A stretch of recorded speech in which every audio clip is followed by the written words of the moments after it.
Hello, everyone. Welcome to the 57th episode of the PokéSells official podcast. My name is Rocco Mitchell, and I'm your host as always. And this week I have a new friend, I guess, like a new friend of mine that we met. That was a table mate of mine in my Atlanta pod for Atlanta Collecticon 2 weeks ago, I believe now. It was 2 weeks ago. And it was great. He borrowed one of our cases, and we had a good time. Got to meet him. Ray, thank you so much for coming on the podcast, also known as Rahx Collectibles. Yeah, Rahx Okay, collects. Rahx collects on the on Instagram and YouTube, I believe, right? Because you said you do content. Yes, I'm Yes. also on YouTube. I used to be on TikTok, but I got banned. So Okay. Well, maybe we could talk about that later. yeah. Yeah, Ray, can you just introduce yourself for those at home? What's up, guys? My name is Rahx or Ray. I make content. I vend as well. I'm sort of a not so new vendor, I guess, like less than a year old vendor. So yeah, just been doing vending for like about a year now. It's been fun. I met Rocco literally like 2 weeks ago. Yeah. Yeah, Collecticon. That was so much fun, bro. It was lit. It was lit. Yeah. I really appreciate you. Also, I want to say, like, I appreciate you a lot for letting me borrow that case, because if it weren't for the case, bro, I would have been so cooked. I would have just one tiny little case, and I would have been cooked. Yeah, no, it's always good. And for us, it's like we were driving, so it's not that big of a deal. And us only having, we're used to having like we're used to having like 4 cases across 2 tables, but we only had one table, so it's like, oh, we're gonna have to just do one like 3 cases side by side by side.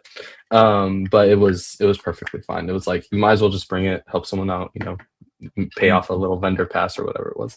But yeah, so we met in Atlanta, and then I didn't listen afterwards, but you are a Puerto Rican native vendor, which is awesome. And that's kind of like one of the things I want to get is like, oh, I've had a lot. Obviously, it's like not that different, obviously, from the U.S. and that, but me also being Puerto Rican, having Puerto Rican blood, my mom's side of the family is Puerto Rican Dominican. But I just wanted to like, one thing I wanted to ask is like how it is over there. So that, I guess it's like one of the things that we're gonna talk about on the podcast. But more on you, Ray. What is kind of your I always like to start it off every podcast with just asking people like, what is your Pokemon journey? Like, how did you get into Pokemon? And then I guess now you're a vendor, so later, how did you get into vending? Gotcha. So basically, when I started like with Pokemon, it's just when I was young. My bio says I've been a collector since 5 years old. Like, that's not an exaggeration.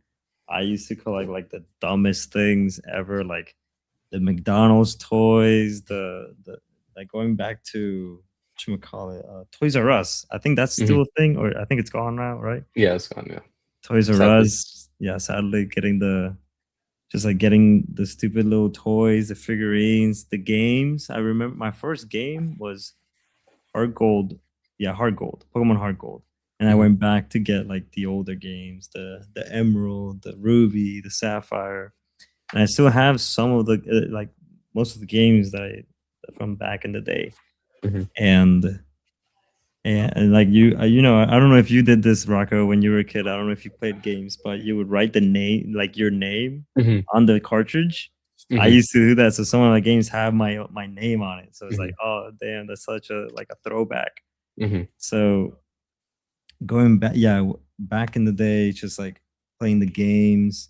Every single release, I would get like both copies, like Black and White 2, Soul Heart, like Heart Gold, Soul Silver, like every single game. And then like naturally, of course, I go from the games to the cards. And I remember, bro, I tell this story to everyone. I remember saving up for like a year. Mind you, I'm like 10 years old, $100, so I can buy a booster box. And the booster box that I opened is Legendary Treasures. Oh my goodness, bro, that's like a $20,000 box now. So I remember buying it. Like, I was like 10 years old, buying it, bam. And then I open it in the back of my dad's car. And I get like the Emolga, the Meloetta, the Reshiram. Like, I remember pulling all these. and I'm like, "Oh my god, these cards are so sick!" But like Mhm, obviously as a kid, you don't know what you're doing, so you just mhm, have them in a stack of pile. You put them like mhm, in the actual booster box, and nowadays those cards go for a good penny. So mhm. especially the booster box, so like the Yeah, no, that's the crazy. booster box is Yeah, crazy, 20K. yeah. Like, oh my god. And I just I so I kinda took a break from the cards for a long Mhm, time, but I always played the games though. I always played the games, like every release, I was like religious to the games. So I would buy the mhm, games, play it in full, uh, beat the Elite Four, beat everything, and mhm, just kind of like play the game basically. And it was always a lot of fun until like probably like Sword and Shield. I think that's when it mhm, started slowing down when it comes to the games because the games mhm. kind of got, kind of repetitive. So and they didn't really offer that much like end game, I guess. Yeah. So I kind of just kind of played the game, played the main storyline, and then just call it a day. Yeah. And I how did I train? Yeah. So there's this one time that I just kept playing the games, but then I realized my cousin Evan, which I'm pretty sure he was in the podcast too, Mhm, he never stopped collecting cards. So like 2 years ago in Tallahassee that I visited over there, he showed me his card collection. I'm like, damn, bro, this is sick. I remember having these cards back in the day. mhm, And like some of them were like super hella clean. I'm like, dude, this is like 10-year-old card and this is hella clean. So I was like, maybe I should get back into it. So I opened like a Paradox Rift booster box, didn't get anything. I was mhm, chasing, bro. I was chasing the Eveltal illustration rare. Why why was I chasing that? But I don't know. mhm. I opened $100 box. I opened two $100 boxes just to try and get a $10 card. But hey, Yeah. For the love of the you game. yeah, you love the game, but didn't pull it by the way, but it's fine. Uh so I started buying more cards. I opened like 151 because I found it over there like Mhm. super cheap MSRP. And I actually pulled a god pack, the Oh, wow. Charizard god pack. And I'm like, wait, do they do this all the time for all the Charizards? Or like is Mhm, this just a normal thing? And I look it up and I'm like, oh, I got all three, blah blah blah. And it says it's a 1 in 5,000. I'm like, whoa, that's insane. What the fuck? I don't know. Can I curse here? yeah, you're fine. Or? Okay, cool. Yeah. I'm like, what the hell? What this is? So I'm like, I kind of like got into the Russian or a little bit. So I started opening a little more things, kind of be like not spend too much because I only had like I think 4K to my name. Mhm, Because that's like another story that I had a car, someone crashed it, they totaled it, so I got like 4K for it. So I'm like, mhm, damn, what am I gonna do with 4K? mhm, I kind of just started buying Pokemon cards and stuff. So, but yeah, I just kind of started buying stuff. I'm like, and then I got into like the investment side of Pokemon where you can just mhm, buy booster boxes and then hold them for a while and mhm, whatnot.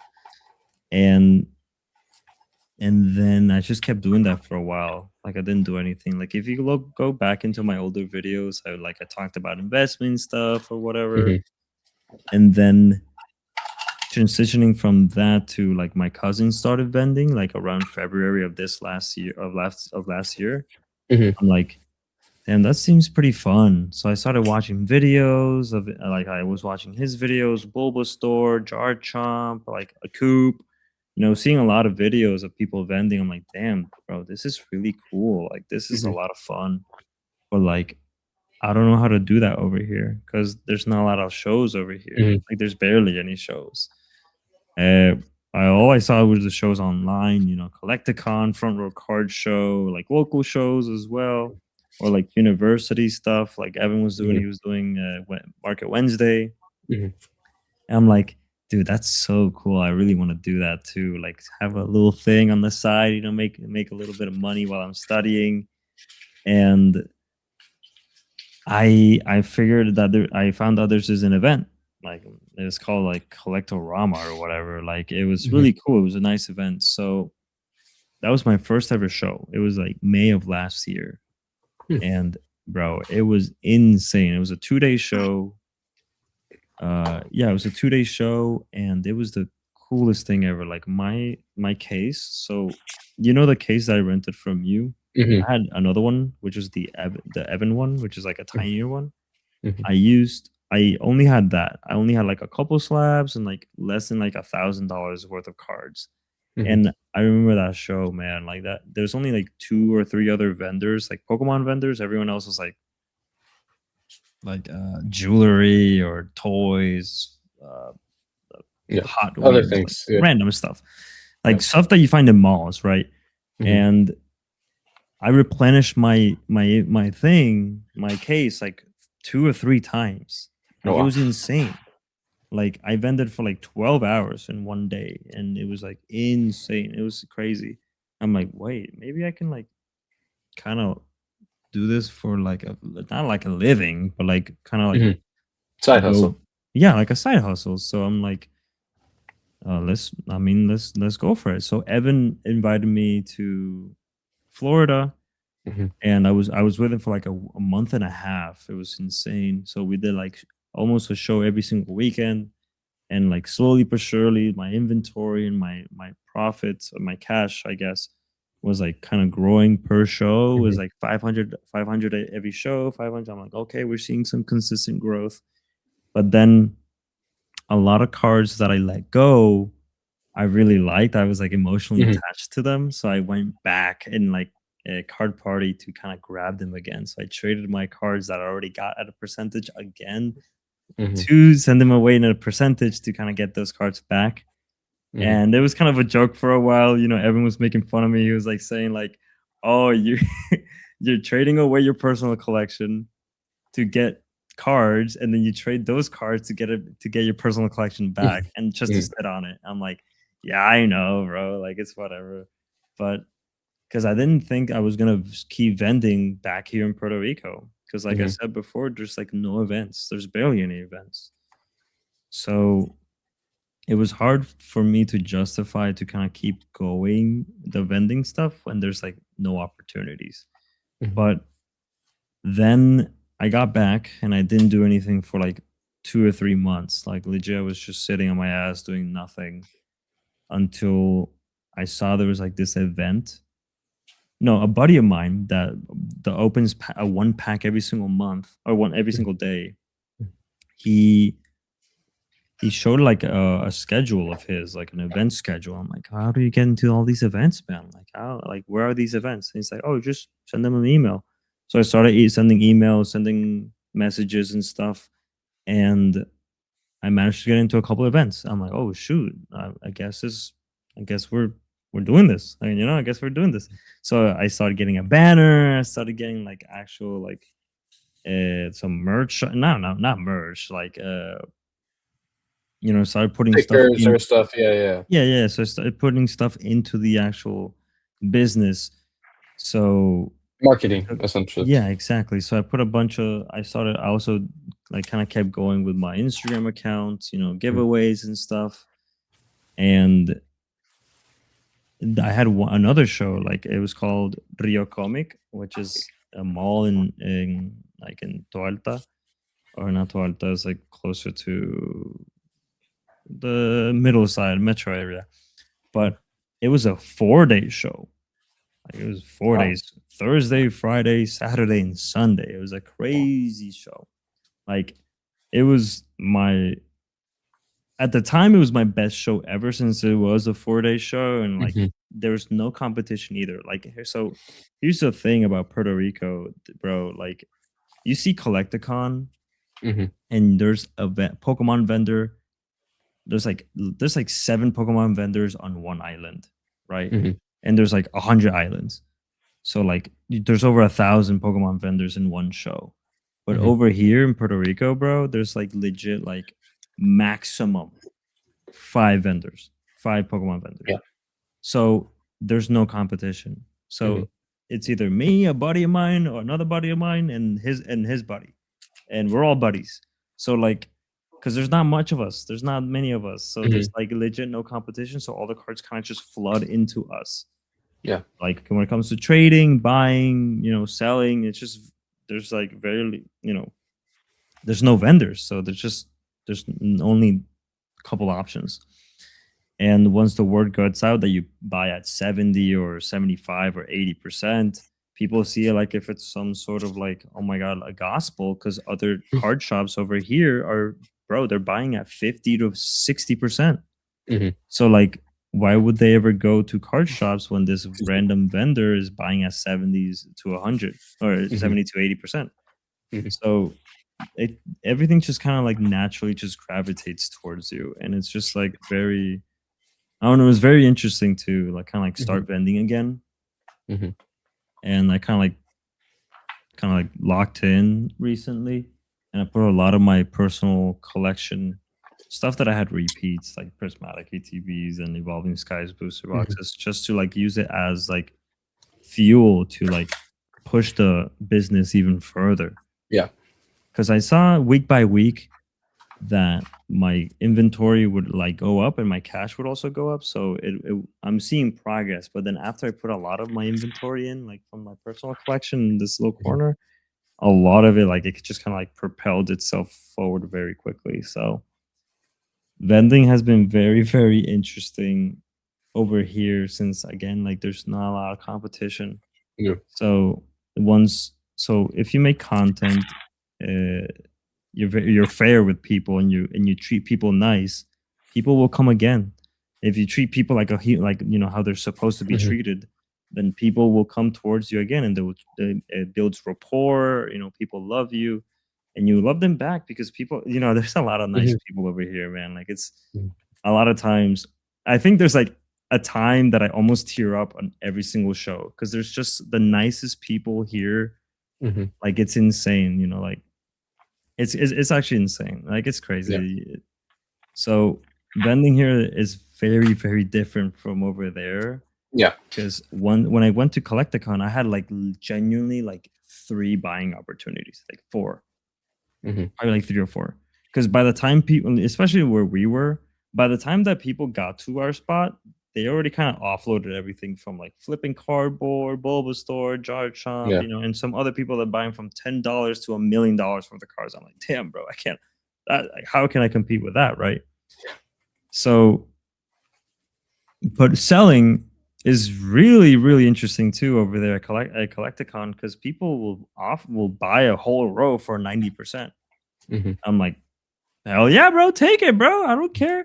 Because like I got almost all these at 70 to 80% of like lowest listed, or like an Mhm. average of the lowest listings. So it's like I'm making that 10 to 20 or 25% profit just like that, like instantly.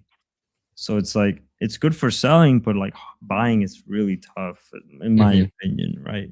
Especially since I'm not known over there. So Yeah. it's like it's good for offloading stuff over there, but like for me, I bought like chunky stuff, like big stuff, like Unified Minds booster box, Latios, Raw, Mhm. and it's like so interesting. But selling is like Mhm. hella good over there, because people are Yeah. buying at 90% or whatever. So Mhm. I'm like, damn, that's very interesting. Yeah. So yeah, that's my long-winded story of like how I Yeah. got to yeah, well, vending. So yeah, that took a little bit. So yeah. No, that's great.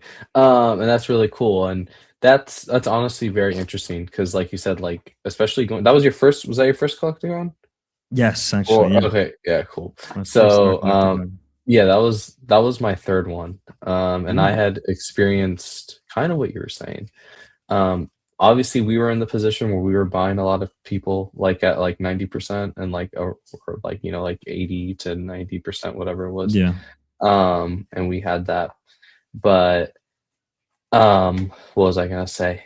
It's crazy. Like, and, um so with you guys, you said there's like a couple handful of vendors. Does everyone kind of like specialize in everything, or is there one guy for sealed, one guy for this, one guy for that, or is it kind Mm. of like you guys all kind of carry the same thing, or like how does that dynamic function? So what I've noticed is that I so a friend of mine, his name is Raven. I love that guy.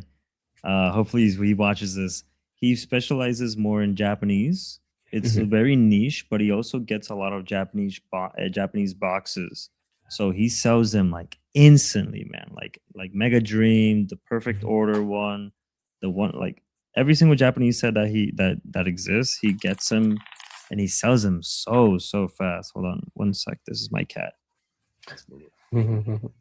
She's scratching my pants. So he does like Japanese. He mainly focuses in Japanese. So whatever like Japanese stuff like comes my way, I kind of like, hey, I like this, but like he would like it more. So kind of give it to him, and he'll probably pay you even higher. So might as well just give it to him. Like I don't mind taking a loss when someone else is gonna pay you even higher. So it's like whatever. Yeah, he does like mainly Japanese. He does get some modern, like English modern stuff from time to time, but he's mainly like Japanese stuff. So everything like kind of cool in Japanese, I kind of send it towards him. There's another friend of mine. His name is TCGPR. He kind of like does kind of like what I do, sort of, but he buys like he gets like a bunch of stuff like kind of random sealed stuff like regular TVs and whatnot. He does more like online sales. He's like constantly taking pictures of the stuff that he sold. He has like a Shopify, I think. So yeah, he does sort of like what I do, but not like to the volume that I do. So there's another friend of mine. He has his own. It's not like a card shop, but he does pay like a spot in the mall. That's the guy, the buddy I was talking. I was actually making a deal earlier. He kind of does like almost a little bit of everything as well. And like another buddy of mine, he does like Japanese. But so the thing is with like a lot of these, a lot of vendors over here, is that they don't go to every show. They don't go to every like pop up in the malls. They don't go to every big show that comes up. So, and shows here aren't very common. Like there's a good show every 2 or 3 months. So yeah, it's not, it's not super, common to find like a good show or like an event where everyone is coming. So, but for me, I think I kind of like, I think I'm seen as the whale over here. Everyone's kind of constantly making fun of me, but like poking fun. I'm like, yeah, this guy has a lot of money. Sell it to this guy. I'm like, okay, bro. Like, it's not. I'm not even like that, but sure. Because I'm like always going to every show. Like, I go to every pop up. I go to every show.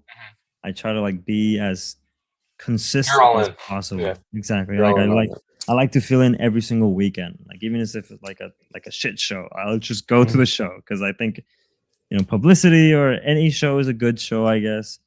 But I do understand why a lot of them don't go because, bro, Collecticon tables, right? Collecticon like $350, 400, right, for the table. Over here, on average, the cheapest show you'll get is like $400. Cheapest show. Wow. And you have to bring your own damn table. You have to bring your own table covers. You have to set up yourself. You have to bring everything.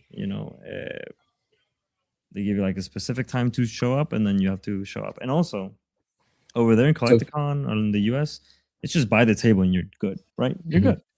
Over here, there's this thing called registro de comerciante, which is like it's like you have to go through this process that you have to go again, like with the government or whatever, or like I don't even know what it is, man. To be honest, you have to talk to someone, and you have to like get a register, and they have to put your name under it, and you have to like charge tax or whatever, and it's like it's a whole mess. And every single show, you also kind of have to get a permit for like bombero, which is like you have to bring a fire extinguisher every single show. I'm like, why is, and they charge you like $50 for each one too. So it's like, so it's 400 plus the $50. So it's actually 450.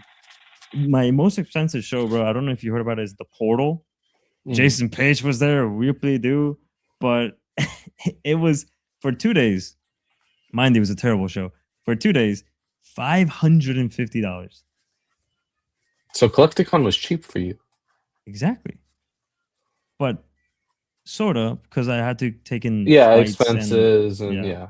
expenses, but for a table, $550 is stupid. But Mhm. thankfully for Collecticon, well, I went with my girlfriend, so we kind of split everything.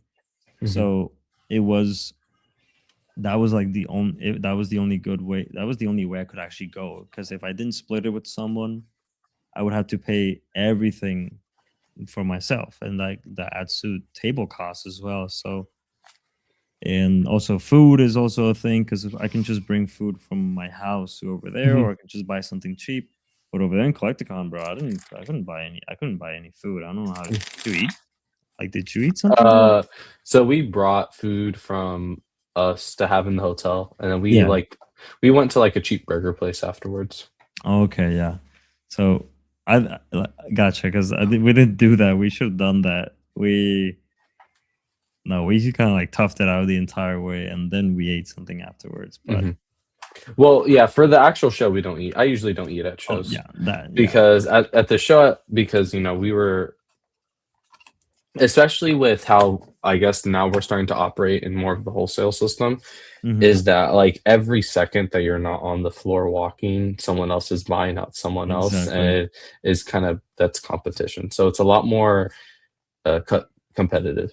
Yeah. So like usually what we'll do is we'll just bring like some protein drinks or we'll bring like a power bar and we'll just like slam like protein Mm, drinks and coffee and stuff just to like make sure that we're not hungry. And then after the show we'll eat like a good meal. Is usually kind of how we do or drink lots of water and type stuff. But yeah, but that's really cool. I didn't so is the reason why they're more expensive and just all that because, like, it's just scarcer down there, or is it because since there's not really, like, TCG focused shows, it's kind of operating as, like, a normal flea market or something? I think that is the thing. Yeah. I think that is the reason. Also, because like it's I don't know, everything in Puerto Rico is more expensive, even though things are kind of worse over here. So it's like Yeah. you have to bring your own. You have to do so much, and it's a lot more expensive too. And also Mhm, the worst, and I say like the worst part is having to get the damn tables because mhm, most of the people don't answer the phone. It's not like this section opens up, buy it from here. No, that's like for one show. That's like for Comic Con. For every other show, you have to talk to someone. You have to mhm, email them, send a message, talk to them. They take forever to respond. mhm, Forever. Sometimes they don't even respond. There's this one time, not even this one time, like last week, I wanted to rent out a space for like Montelledra, which is the place where I go, which is a mall. I legit had to send them like 15 messages just so they would actually like read my message. Because it's through Instagram. Like, bro, read the damn message. mhm, I already sent you the first $200. Like, I'm trying to send you the other 200, but you guys aren't responding. So yeah, it's like, I think it is what you mentioned, like the whole flea market thing. So it's like it's very annoying trying mhm, to get a spot somewhere. It's not like Collecticon where spots open, they sold out, try to get it from somewhere else. mhm. I guess that might be worse. I think to be honest. Have you guys ever considered, like, opening up your own show in a way where it's, like, more Pokemon focused or, like, TCG focused? Like, how hard would it be to Yeah, do that? that's I've been told that a couple of times, but it does seem to be a pain because those don't happen too often. And I Mhm, think a card shop today is trying to work that out for the summer. mm, So if a card shop is having trouble making a show and they have to mhm, push it back to like push it towards summer, mhm, I could imagine like me having to do that, not having a team, not having a legal system, not mhm, knowing anything how it works. Like I couldn't imagine when or where I could do it right because they're mhm, a whole team. They're like legal stuff. It's a card shop, so and they mhm, have it until they have it until like June or something, or like mhm, July. So I get, and they're actually trying to make it so it's like card based related. So mhm, I think it should be a pretty good show, but still, like I think it's with all the hoops and hurdles that you have to go through, like with the mhm, registry and the all the registries that you have to get mhm, all the permits basically. Yeah. I couldn't imagine like doing it over here. Like it's kind of like Mhm. in the ass, really. Yeah, so it seems a lot more, like, legalistic and a lot more, like, organized, whereas here, it's like, in the States, it's easier just to kinda, like, pop up shop. Exactly. Interesting, Exactly. interesting. That's interesting, I never would have thought about that, that's Yeah. cool. But at the same time, I guess the upside is that you're one of the few Pokemon vendors, so usually most of the time, you guys are getting good sales or whatever it might Exactly. be. Yeah. But that's really cool. Um, what are, so you sell shows, you're doing shows all the time during the week, weekends, whatever. Is there any other where places like you sell on or like Instagram or Facebook or I don't know if you get like Facebook groups or whatever it might be, like how is it for you to sell if it's not a show Hmm. or and kinda source? Like, because if you are using shows just to do both of that, or are you trying, maybe there's I don't know, I use a lot of Facebook groups and stuff like that Yeah. to source material and stuff like that. Is it the same kind of over there, or how does it, like, kinda work? I think it's kind of the same over there, but it's funny because a lot of people on Facebook are very stingy, and they're Mhm, like they want full market value for this stuff. It's like, come on, bro, just I'm offering you almost 90% or 92%, and you're like saying no. There's mhm, this one time actually that some guy was selling a silver dialga and market was like $1,000, and I went up to like 900, 950, and the guy said, "No, I think I'll just keep it for now." I'm like, "I've almost given you full market here. I want the car," and he's like, "No, I'll keep it." And that happens so much around Facebook. So Facebook for me, mhm, I kind of tend to avoid it mhm. because most of the time, even when you message people over here, they just don't even respond because it's like old listings that they forgot to take down.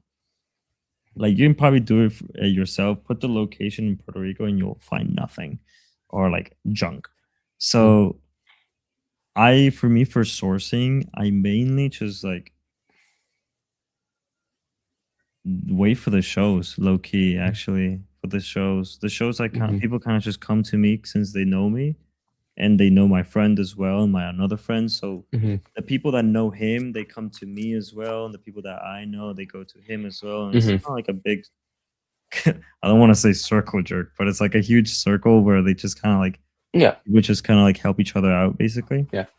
And word gets out on how much you're paying, how much Mhm. It's and very tight-knit. yeah, exactly. It's Yeah, like my yeah, friends are his friends are my friends. So it's like we all kind of know each other. yeah. And but we're all very supporters. There's a friend of mine that's trying to like start vending as well. I'm like, bro, you should like do it. Like, you should get this, get that. You should definitely do it. Like, start it right now. So it's like we're all also open as well. We're not. I don't really mind if there's more competition because it just Mhm, end of the day, it helps us each other grow. So it's mhm. just better for all of us. Yeah. But when it comes going back to the whole selling and buying stuff, yeah, Facebook for me is a no go. But I Mhm, like sometimes I do story sales. I did once one time. I didn't mhm, sell a singular slab, mhm, but I did sell a bunch of raw. I sold but mainly it's like when I put individual cards, like take this for this, and I'll ship it to you. Like a Charizard, a Mega Charizard sales for like 500, like 600. I put it for mhm, 550, and then people like flocking towards me, like they're like sending me, and I sold it really quick. So it was weird. I am planning to do another story sell soon since I don't have a show for the next 2 weeks. mhm. So I kind of want to have a little bit more cash flow, I guess, because I am buying heavy. A friend of mine buying a friend, yeah, buying out a friend of mine pretty heavily this weekend. He he has like 3 gold stars he wants to sell me, and like Wow. three Skyridge cards, or Wow. four gold stars and 3 Skyridge cards, and they're all new cert too, and they all have swirls. So it's like, Mhm. and we're going Crazy based on stuff. 85% of last solds, not like over market or whatever. So Mhm. it's like, It's easy. That's awesome. yeah, it's So so the material's still there and, like, the hype's still there, like, there's still gold stars, there's still, like, ponchos, there's still, like, a whole bunch of stuff there. not ponchos. Not ponchos? Actually no. So ponchos and gold stars and like high end slabs Mhm. barely move over here. They don't Oh, move really? at all. It's very niche, very niche. Because a lot of people tend to stick towards to like the $1 to $200 range. I kind of get stuck Okay. with a lot of cars that are over $200, $300 because I Mhm. like them, and I know Mhm. I can, if I eventually sell them, I can make a good buck. Mhm. But usually, what moves the most is like the $50 cars, the $70 cars, the $60 cards. But like gold stars, when I sell one of them, or like a good PSA 10 slab, usually they sell at 100% market or Mhm. 95% market. I'm like, hell yeah, bro, let's do it. And it's usually like straight cash. Or people want to trade up to those big slabs or those big cards at 80% or like even like 80% of lowest listed. Mhm. So I make a lot more by doing so. Trading it. Kind of, yeah, like it's like trade bait or like eye candy. Mhm. But I know I might sit with those gold stars for a while, but again, they're like gold stars, so they go up over Mhm. time. So I'm not scared of them at all.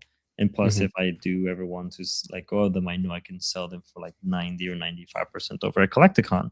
So not like I'm not scared of them at all since I'm Mhm. getting them for so low, I guess. Mhm. But yeah, Cool. That's interesting. And the reason I asked, I know you got, I don't know if you want to tell the story of the oh yeah. card you picked up. Yeah, I know I could see it in the Okay. background. Um, that's a insane pickup. Let me take out the sticker because I had a sticker on it. There we go. It's kind of a weird story, this poncho, but I can gladly tell it. There you go. It's pretty. Beautiful. Yeah.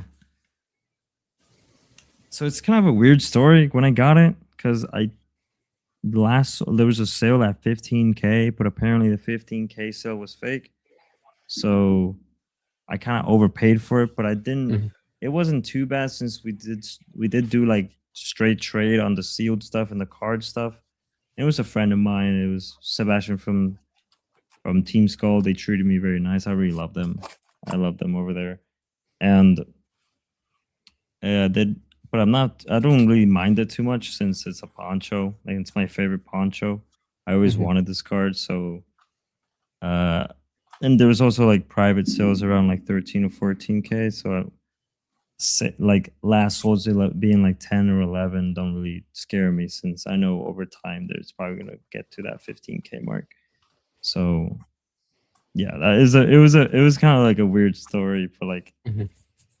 I did somewhat overpay for it right now, but I'm not too scared of it, in the Mhm. future. So Mhm. That's cool. Um, so for you, are you so do more shows in Puerto Rico? Obviously, you're closer to Florida area, right? Like you're like a flight away from Florida. And I know you said in the beginning you flew over, and I didn't know. So West Cox is your cousin. yeah, he's my And cousin. then Yeah. that's really cool. I didn't know that. Small world. Um, but has besides that point where you went over for a couple months, did vending, all that type of stuff. Have you like gone back? Because the Florida seems very, very, very good from what I've heard. It's very strong, very a lot of people pay well there, and a good couple friends of mine are from Florida, Orlando Hmm. area, where that they do really well. So have you, since going back and vending, and obviously besides Atlanta, have you like gone to the States to do shows and stuff like that? It's been a while. I went last year in the summer. I was there. I Mhm. did like 5 or 6 shows, I think. Mhm. Yeah, I was there for like 6 weeks. So I did like 5 shows, like one every weekend, except for like the last weekend. And another weekend was like card party. So I did like 4 or 5 shows. I think it was pretty good. Honestly, my inventory, I mean, it's kind of hard to say if it went good because at the time my inventory was very low. So Mhm. like sure, like my inventory would go up and my capital would go up and like both would go up. I would see an increase every show. There's never a show that I went negative. There was this one show that I went like equal or positive, which was the Mhm. first show. It was like a Lakeland show. It was I think it was a Swiftlet. I think it's called like a Swift Flare or something.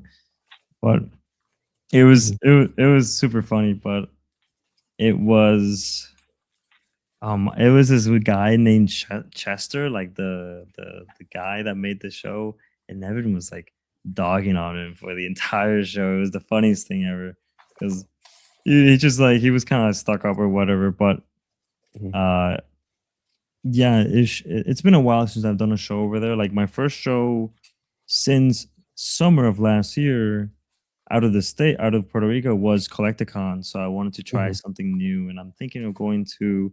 I really want to go to Orlando Collecticon. Mhm. I think that one's gonna be so fire.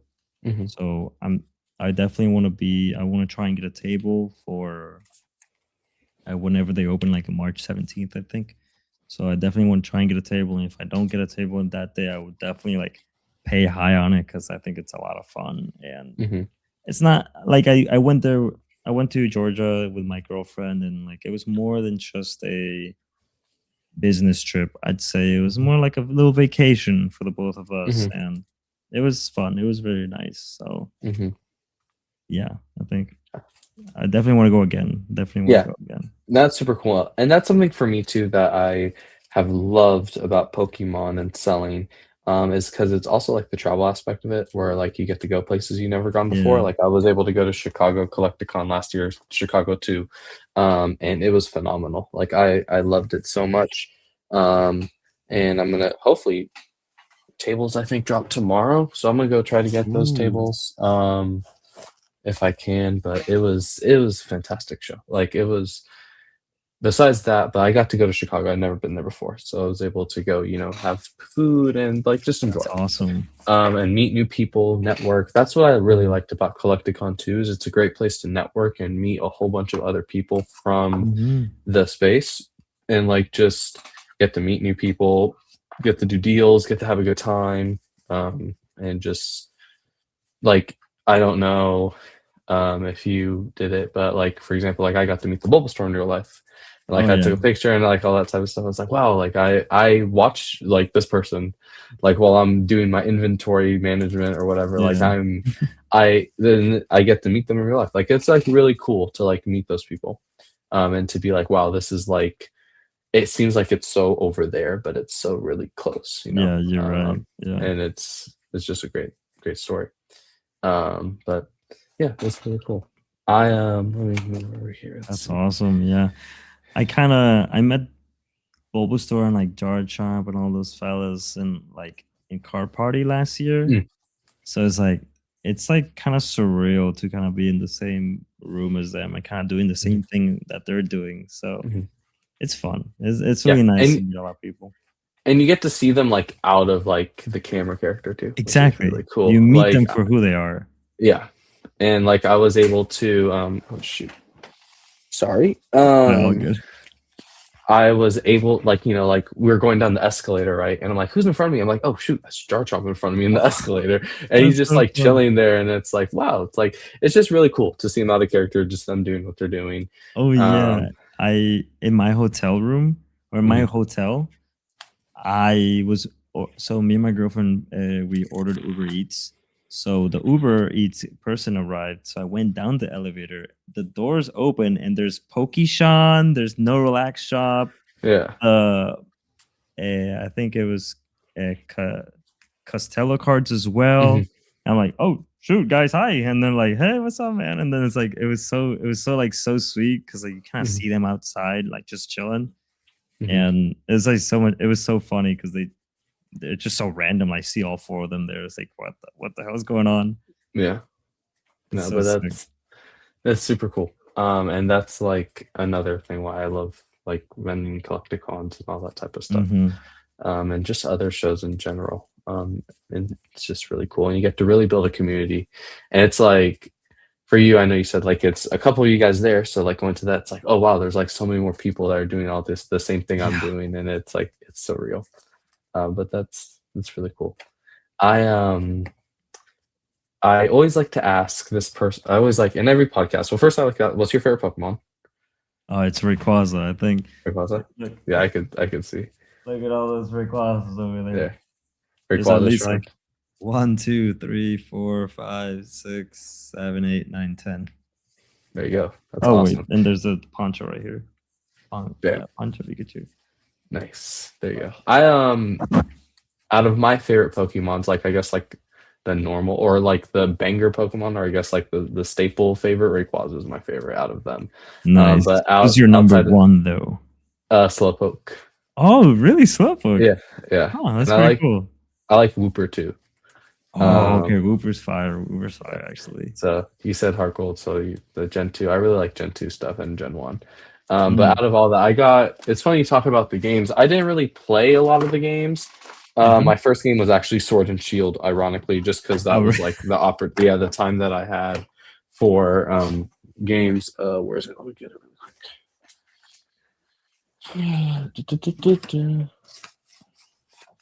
Is it not in here?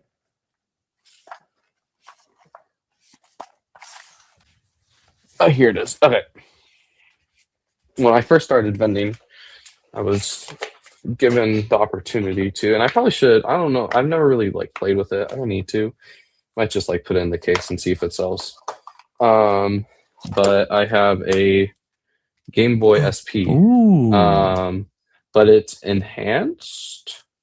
So we have it. I enhanced the screen. I got a buddy of mine that fixes stuff. So we changed the screen and SD card, so it's like Ooh. really really clear. But I have Pokemon Emerald. That's the Wait, game that I that's play. so So fire. that's why I really fell in love with Rayquaza and like that whole region. I really love the Hoenn, I believe is the region.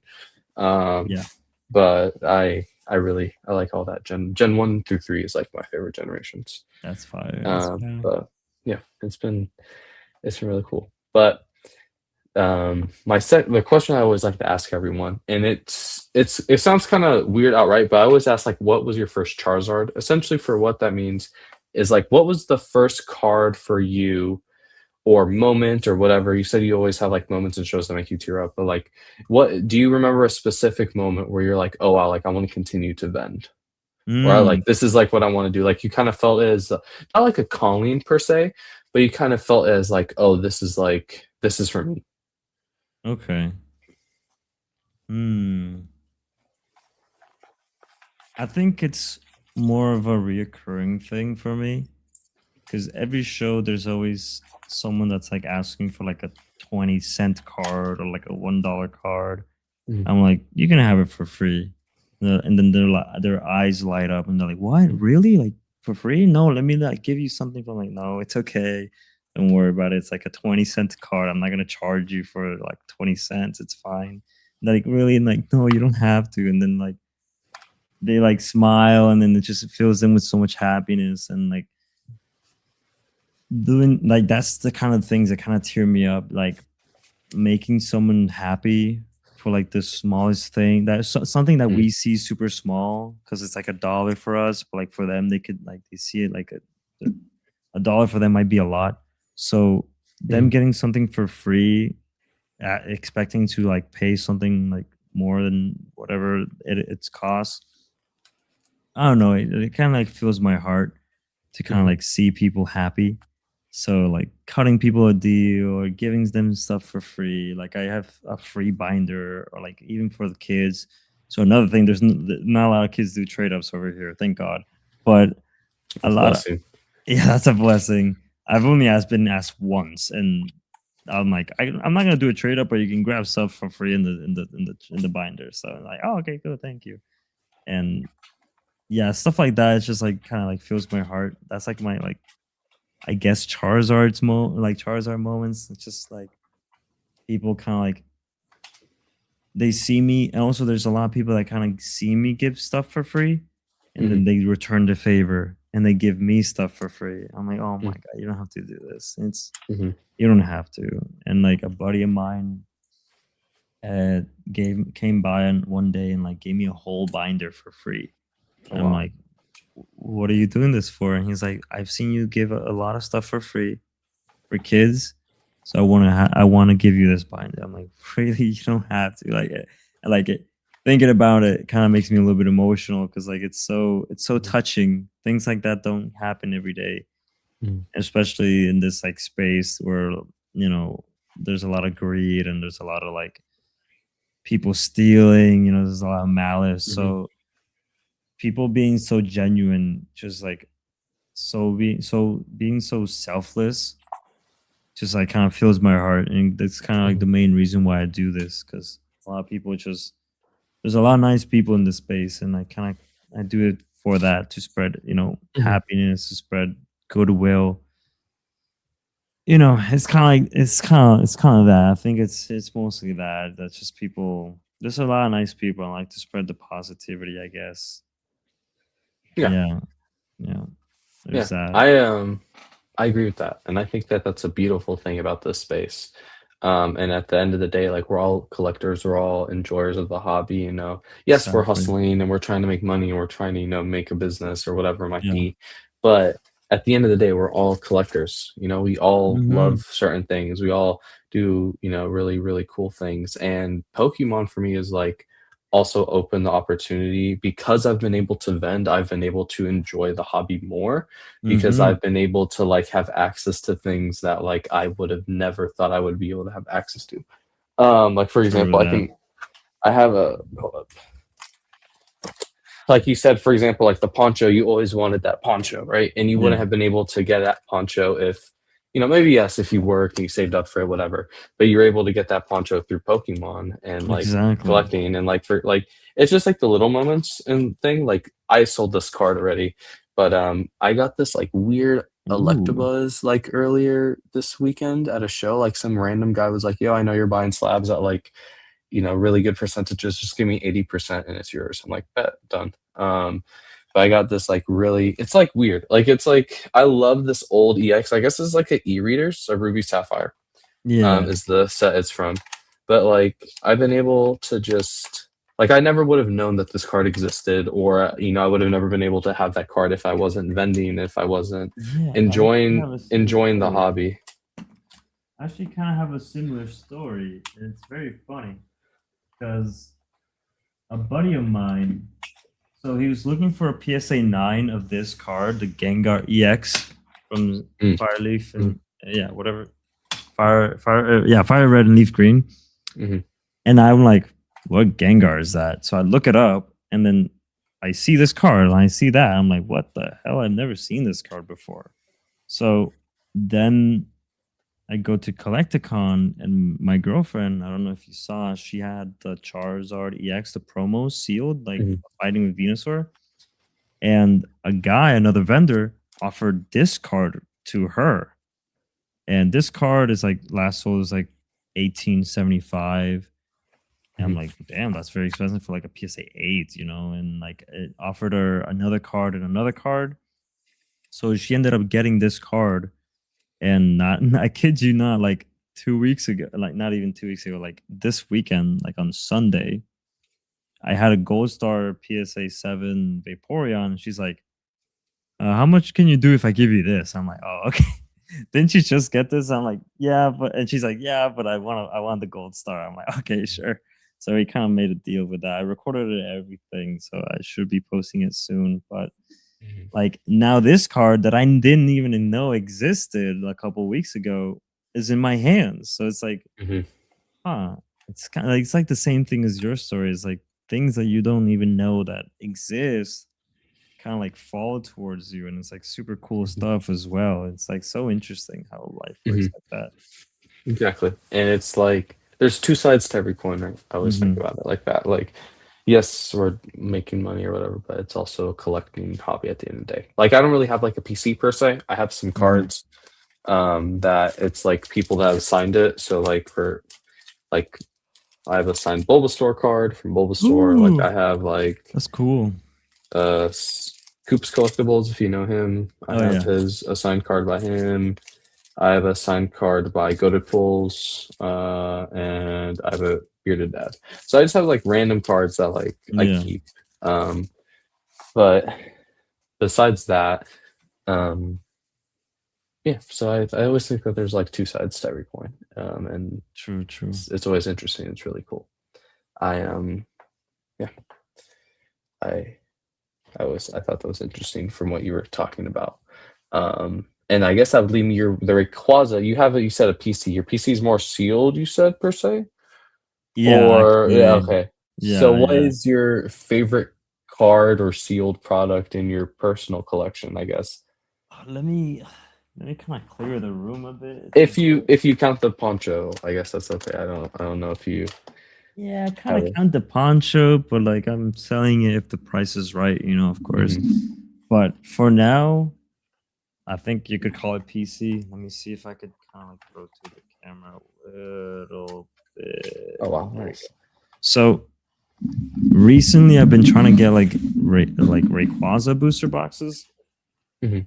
I know they're very expensive, but last year around June, I got this Ancient Origins booster box. It was a beautiful box. It's like an actually like extremely minty box. I got it from the Cursed Tavern. Shout out to them. Uh, hey, yeah, it was pretty cool. It's like an actually like extremely minty box. Like there's like no dents, Mhm. no scratches or anything. Okay, Evolving Skies, and I picked this up recently. A Celestial Storm booster box. I think they're pretty cheap for what they are right now. So like, this is also a really minty box as well. Like Mhm. insane how like cheap they kind of are, because like there's some boxes that are old, kind of like younger than them, that are more expensive. Unify Minds is not PC. I just have it there because it's cool. But Mhm. Descent Rivals, Lost Origin, and Fusion Strike are PC, and also the Celestial Storm ETV, because this is like extremely mint. Like it's like Mhm. factory new ETV. So I'm like, I gotta keep that shit. That's pretty cool. And 151, because I think the Pokemon Center ETV is like such a good investment that it's just like it's better to just kind of keep it sealed, because put 151 is almost hitting 3 years old, Mhm. or I think it already is 3 years old, and it's almost hitting 4 years old. So like I think it's gonna explode anytime soon. Like it's already like $1,000, I think. So that's kind of Mhm. stupid. But I think that's like my PC when it comes to like sealed slabs. I don't have that many. I don't have a singular raw card in my PC anymore, because I kind of like said like, okay, I have to put all my raw cards into the PC, but or into the inventory. But like when it comes to slabs, I have this Mega Gardevoir, or not the Gardevoir, this Gardevoir PSA Mhm. 10, because it was pulled by a good friend of mine, and then she gave it to me for free, and then I graded it and I got a PSA 10. Like Oh what? wow. Like I can't let go of that. Uh, I also got the ADP that I think you saw me rocking with it in the slab bag. Yeah, so my funny story, my brother, so we come from like a little more of the competitive side, and Mm-hmm. he played ADP. That was his deck for like years. So that is one of his favorite Okay, cards. that's awesome. What? I didn't know this card was like playable. Yeah, back in the day it was. That's insane. What the hell? Yeah. So for this card, I bought it on TCG Player, lowest listed, no pictures. It was like $160 because that's what the market was at the time. Like you can see the graph was kind of going down because it was after the Mhm. boom. It was like 2023, 2024. Mhm. So I bought it lowest listed, no pictures. It came back home. It got home in like like a envelope. Like it was. I don't know how I survived it. But then it was in my binder for like a year and a half. I'm like, okay, I'll just send it in, and it got a 10. It's Like crazy. what? That's insane. So I was like, I can't let go of this card, because I'm so like, again, I'm so low on it. It doesn't even matter. Another one is this incorrect texture, Mhm. the error card. It's a PSA 10. There you go. You can see it now.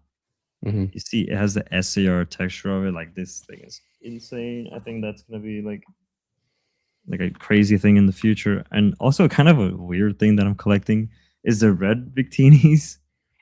So I have this is the Chinese one. This is the Black Bolt one, and this is the Japanese one that I got recently, That's thanks to Poke Trappers. Uh, the Black Bolt one I got it from a friend of mine. He traded it with me, and the Chinese one, my girlfriend gave it to me as a Christmas gift.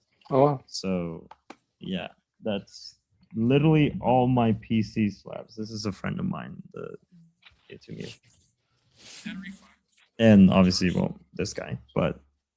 I guess that's up for grabs. But I think that's it. Like that's all my slabs that are PC, and that's like my main sealed collection. Mhm, And I obviously have like I think you saw the Japanese booster box for mhm, Korean. Yeah, I mean not Korean, the prismatic and 151 because I think there's just gonna be good investments for the future. mhm. And I think that's pretty much it. Like I don't have that much compared to some Yeah, crazy vendors out there. yeah, You know. that's cool. Yeah. And I'm like that's awesome. Mhm. I also I guess my PC I play a lot of Commander, like Magic the Gathering, so I have some decks that are like PC. Oh, okay. But that's super cool. I I always think like everyone always wants to collect something. Everyone always has to Yeah. collect something. I always think that that's really great. And you said like from what I'm hearing, like from you say you've been doing this for a little like about a year, like it's crazy like how far you've come from what you've Yeah. been telling me. And it's like it's really cool. And I guess what would be your piece of advice for people that want to get into vending would be my next question for you. So one thing that I tell all my friends is like all my friends that started vending and like investing as well. I tell I basically tell them like scared money makes no money. Mhm, So I kind of tell them like if you think it's a good deal, you think it has like a long term future, like it's gonna work with you, you can sell it or it's gonna go up in price, just buy it. Like don't think mhm, about it too much, just buy it. Just buy it and then just wait, buy and sell it. Like just spend the money because you're gonna regret it if you kind of miss the boat. Like for example, like Evolving Skies, I bought 3 boxes back when they were like $400, and that was like almost all my money. Like I'm investing $1,200 on 3 pieces of cardboard basically. And mhm, people were calling me crazy back in the day. They're like, "Oh my god, that's so much money. Why would you spend so much money on cardboard?" I'm like, "Because I see a future for these boxes." And nowadays they're going for 2,600. So mhm, like that's what I like try to tell my friends. Like even when they were vending, like scared money makes no money. Like if you don't spend money, you're not gonna make money. So you mhm, kind of have to take that risk because it is a risk. You're putting real life money in like essentially cardboard, but like mhm, a lot of people I see it kind of differently because I see more of a like a collectible, like an asset, things it's things that kind of have proven themselves to go up over time. So it's not really a huge risk if you really think about it, but mhm, a lot of people see it as a risk since it's like a lot of money for a lot of people. So that's kind of like the main advice that I would tell people when mhm. they're starting vending or starting to collect. It's just like don't be scared of it. Oh, my wait, music started playing. There we go. Music started playing on the headphones. So I Mhm, kind of like tell them like don't be scared and just like go for it. You have to start one day. It can't be one day, it has to be day one, right? Like you have to mhm, start. You have to do it. You have to take the risk. Because I've taken a lot of huge risks when it comes to vending, like paying super strong on a card or buying a card that might be a brick or buying something that's super niche or super expensive or something that's like bo- blowing up in price right now. So you kind of have to take a risk sometimes and you might mhm, crash and burn here and there, but like it's at the end of the day, you're not going to die from it. So mhm, it's good to take a risk a lot of times. mhm. So that's kind of like the main point I like to give people. Just like go for it. Don't be scared. Yeah, I think that's great. And I think that that's awesome on what you're saying, and that's like 1,000% true Hmm. all the time. Take the risk. And that's something that I realized too recently because for us, like this year, the end of November, after about doing it a year is really when we started to see a lot of growth on our Mm, end, like monetarily wise, I guess you would yeah, say, where it was just like work, work, work, work, work, work all the time, all the time, all the time. It was like yeah, nothing, nothing, nothing, and then it just like snapped overnight. And it's yeah. like That happened too. now we're all like now we're in an opportunity where we're like one of the biggest. No, we're not like the biggest buyer here, but at a show we're one of the like bigger buyers, which is Mm-hmm. crazy to say between me and my business partner. And it's like it was just because, like you said, like scared money doesn't make, like we were just okay. Let's take the risk. Exactly. And it was in the beginning. I was like, running pretty much running my account to zero every week, Oh like yeah, every that's weekend, and good. just like, but with how we work it, we get paid a couple days later. It all works out, but it's like you have to take those risks all the time, no matter what it is. And that's why I think for me, Pokemon is a great opportunity to be, if you want to test out what a business is, if you want to test out flipping, if you want to test out investments, like, like I got this card yesterday, right? And it's Oh like, yeah, I I think it saw. was like $260 or something like that. I don't even remember. Um, but that card might be like $100 tomorrow or whatever, like, and Yeah. it's, oh dang, that's $160 loss or whatever. But it gives you good risk tolerance, I think, and it gives you Mm-hmm. like a good opportunity to be like, okay, our inventory is at $10,000. We want to make, we have to make $300 profit to break even on this show, Yeah. and whatever it might be. So I think it offers such a good opportunity to know your limits, and like if you want to test out a business model, it's very easy to do, and just have fun and do collecting and finance and all that type of stuff in the meantime. But I really like what you've said, and I I would like, I guess my last couple questions, since I know we're getting a little late. I know it's late over there. Yeah, it's But fine. my last, like, I guess wrap up questions for you would be like, what would be, it's 2026. So like what are your kind of your goals for 2026 for Rahx collects? And then also, what would you like to see for like the Puerto Rican collecting scene, I guess? Like what would you like to see down there after Mm. coming, to like such a big show as Collecticon and all these types of like being open to all these different types of like things? Like what would be kind of your, I guess, your dream for like what could come to Puerto Rico? Mm. So recently, and I'd like to say I started a trend. It's like slabs. Slabs over here were the niches of the niche. Almost nobody likes slabs over here before a Mhm. couple months ago. And like slabs would move super slow or no one really cared about them, and so or it'd be the same people buying the same, like just buying slabs because they just like slabs.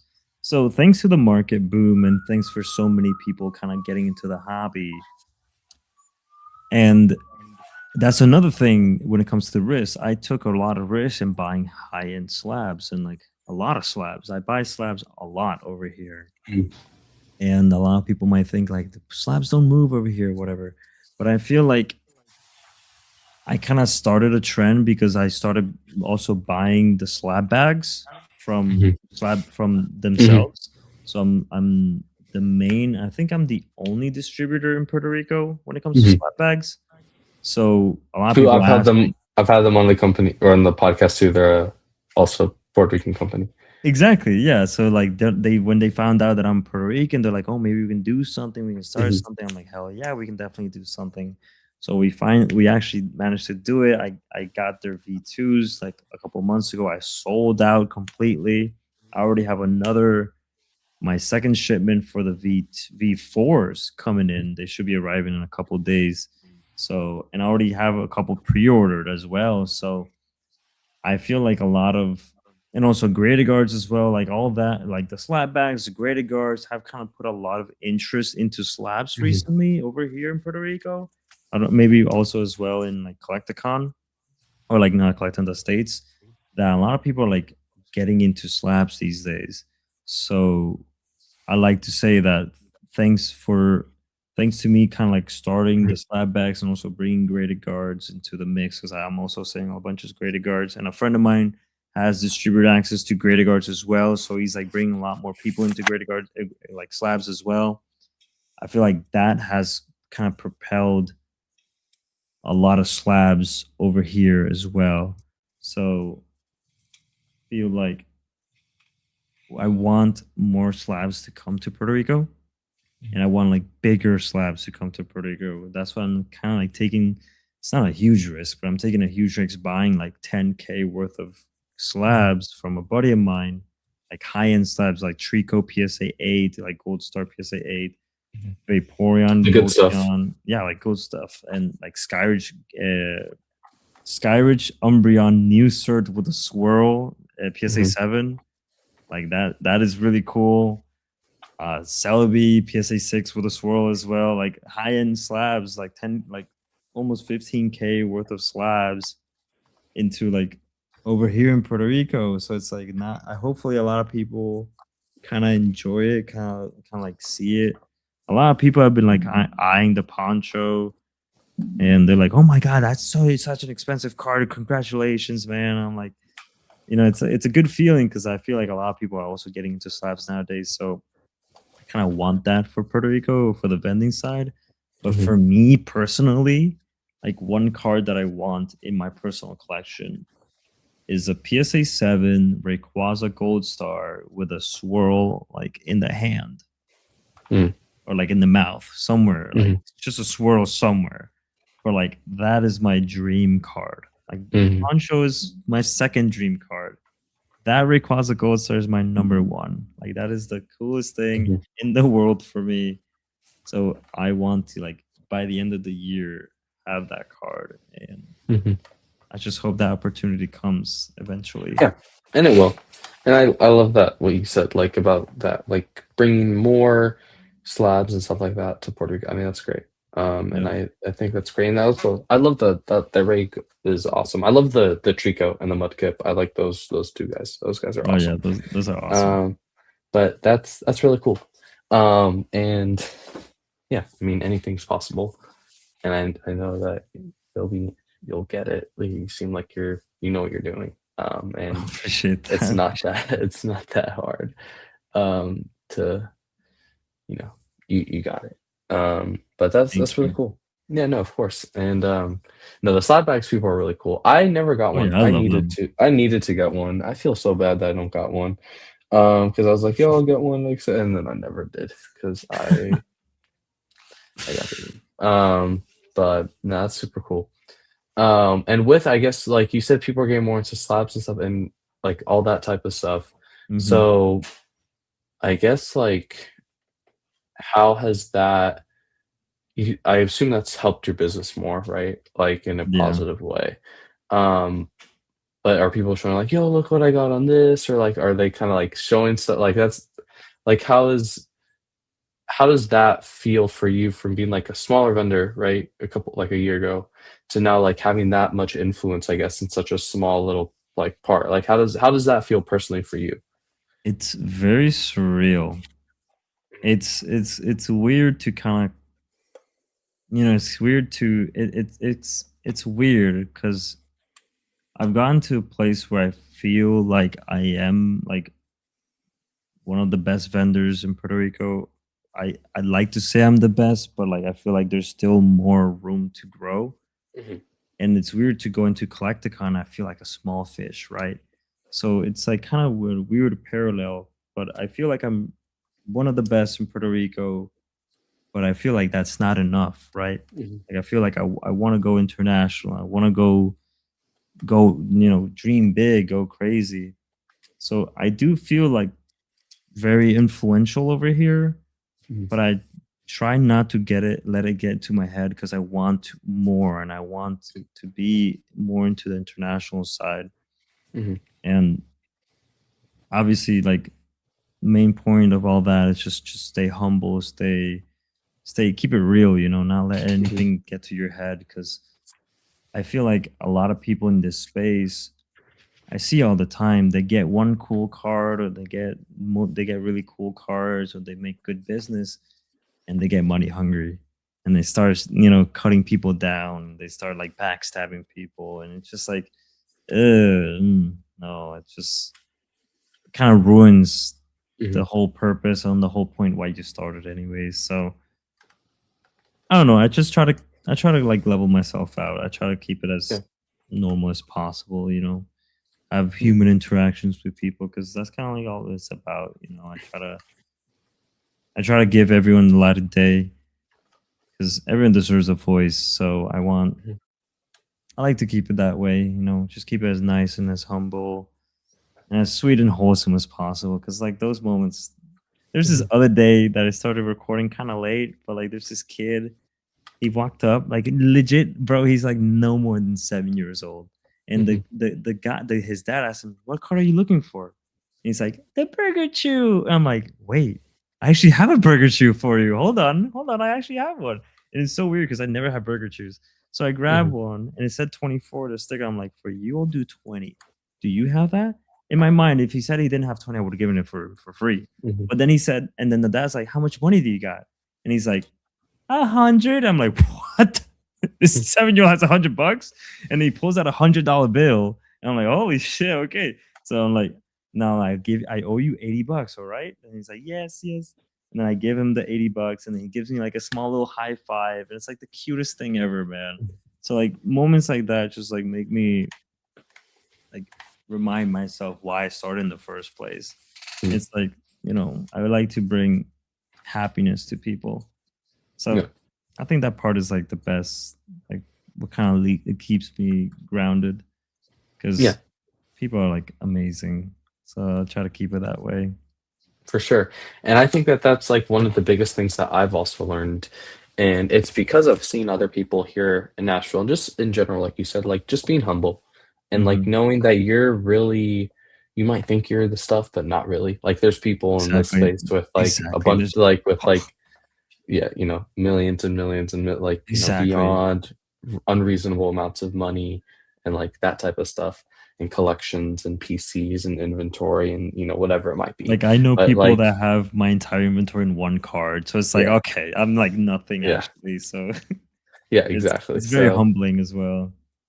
but it's also for me inspiring to know that I can one day get there if you just work 100%. hard enough, like all that type of stuff. And that's something that is I find amazing. Hmm. And I think I love about the hobby a lot.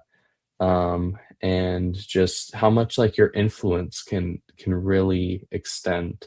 And that's another reason why I do this podcast. I have YouTube, Instagram, all the type of stuff. Is more Hmm. just to also document it for myself to see how far I've come. True. True. And like just all that type of stuff. And yeah. So I know you do content too. So I'm curious, how has that helped you? Like, do people know who you were, Collecticon that you didn't know before, I guess, or like other shows that you've gone to? And then also, what's your story about TikTok, if you can share that, about how you got banned? I So the TikTok thing is super weird. I don't know. I still don't know why I got banned, to be honest. I I used to be put It's weird because on Instagram I got disabled once, but on TikTok I got banned. On Instagram I got my account got disabled. I genuinely have no idea why, because I texted him like, "Hey, I think I got false banned," and then my account went back in less than 15 minutes. I'm like, "Oh, then why did I even get flagged in the first place?" But on TikTok, they never gave me a reason why I got banned. I didn't really. I posted the same videos that I post on my Instagram, so why am I banned in one place and not in the other? Mhm, But that part was super weird. I just like saying, "Oh yeah, I got banned on TikTok," because it's funny, but it's really not a crazy story. It's just like super weird. I genuinely have no idea why. But when it comes to like kind of being like the like making content, mhm, I've been recognized before. I've been recognized a couple times, and people kind of come up to my tables like, "Oh my god, I saw you on TikTok, saw you on Instagram, and I love your videos." And they kind of like mhm, they want to do a deal with me or something. It's like super. It's like another thing that I kind of do it for, because it's super sweet that people kind of look up to you in a way, mhm, and it's like I can't believe like another person sees me in this sort of light, when at the end of the day they were both human. So I mhm, kind of like, it's super for me. I find it's not weird, but it's just kind of like so surreal that someone is like looking up to me in a way, and it's like, oh my god, it's just like mhm. I can't believe I'm like I'm inspiration to someone. I don't know. For me, it's like super. super interesting, and it's I don't know, it's like super cool to me, and making content as well and posting stuff on Instagram has made me reach people that I never thought I'd reach. Like, Mhm, not a lot of people know this, but uh, this was one time that I posted my collector, like a screenshot of the collector mhm. in my story, and I tagged collector, and they reposted it on their story. And Deep Pocket Monster followed me on Instagram. Oh, wow. He follows me right now on Instagram. And I'm not even joking. You can check his following, and it says following Rahx collects. I'm like, that is the most insane Mhm, thing that has happened to me. And I'm like, why me, right? Like, why me? mhm, So I text it, I send him a DM saying, oh my god, man, I appreciate the following. He's like, yeah, of course, man, I saw your collector, so I really liked it, so I decided to follow along. And I'm like, oh my god, bro, thank you so much. And he sometimes watches my story. I know he's like super busy and stuff, but like I see him like from once in a while, watched by Deep Pocket Monster. I'm like, that's so crazy. Like, that's such mhm, a surreal thing. Like, the face of Pokemon follows me on Instagram. And I'm like, mhm, what? That's so crazy. Like, that's insane. mhm, Even though if we don't talk, I just mhm. knowing that he texts me or he watches my stuff or follows me. I'm like, that's like all I need to know, man. Yeah. That's all I need to know. It's like super crazy, like you go from like nothing to reaching people that everyone watches, right? Mhm, And it's just so insane. Because one thing that I noticed that when people look up my account and they follow Deep Pocket Monster, it says followed by Deep Pocket Monster. And mhm, that's such a like surreal thing to see when people like look up your Instagram. I'm like, whoa, what the hell?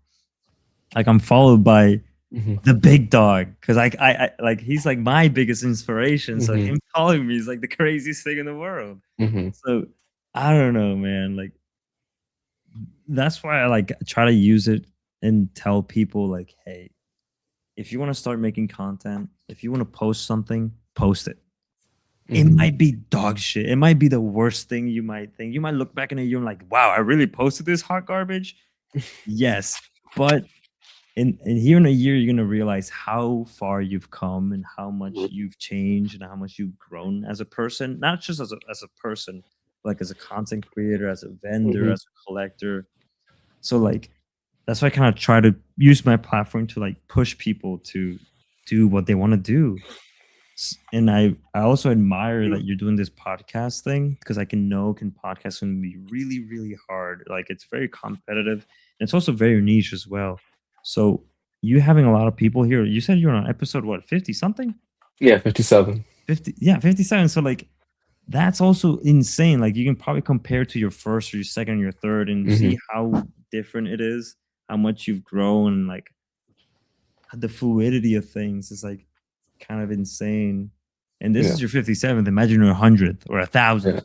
You might have yeah. the Pocket Monster on this podcast Yeah. too. That's insane. So like I really admire that too from people, and I love how people can like take this huge leap forward Mhm, to just do whatever they want to do, and like yeah.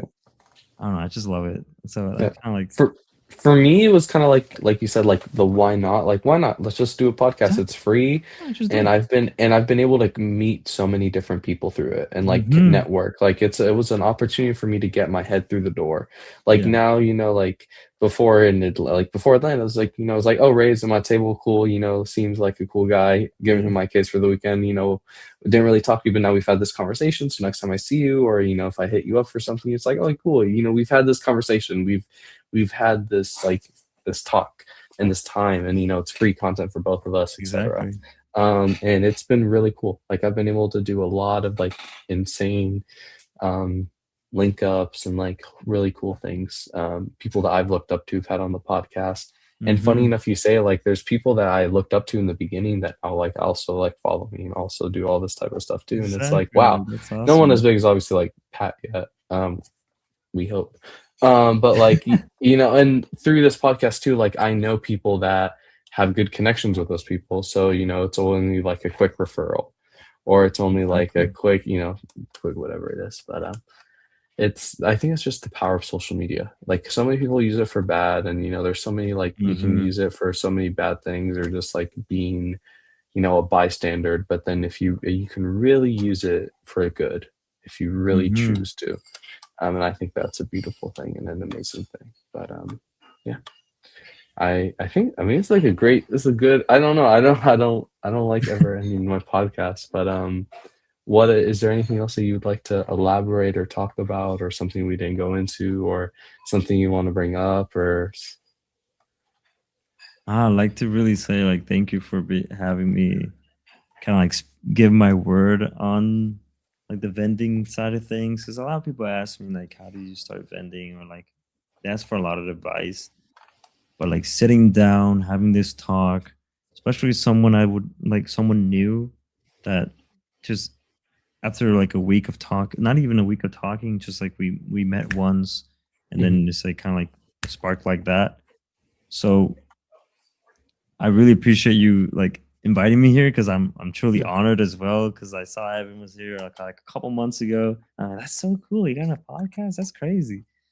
And like also as a fellow content creator, and I see a lot of your reels, man, and you're like mhm. you're hustling, like you're hustling, hustling, Thank hustling. you. I'm like, damn, I could never do this. Like that's crazy.